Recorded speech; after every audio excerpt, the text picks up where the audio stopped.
Chapter 31 of Jeremiah is where the most famous passage in the entire book of Jeremiah comes from, and it's verses 31 through 40. And that's the passage on the new covenant that God is going to make with Israel, which I mentioned earlier. But in the first 14 verses, God is promising to be the God of all of Israel's families. He promises to bring back the scattered Israelites with weeping of joy.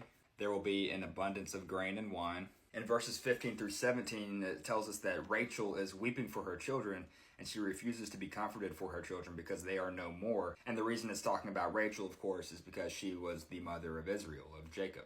But it says that God tells Rachel that there is hope for her children, that they will be restored. It says that Ephraim was grieving, which is one of the tribes of Israel. Ephraim was representing Israel, and they acknowledge their guilt, they turn back to God, they repent of their sins, and God welcomes them back with compassion. In verses 23 through 26, God promises to restore Judah's towns, to bless the land with peace, to bless the land with righteousness, so all people will be seeking righteousness. And it says that Jeremiah awakened from this revelation refreshed.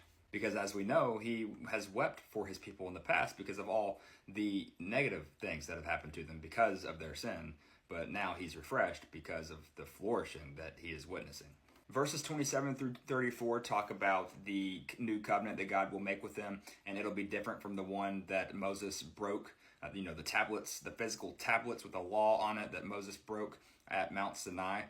This time he will write it on their hearts. He says all will know him personally, and he will forgive their sins forever if they repent. And it is literally impossible for Israel to stop being God's children.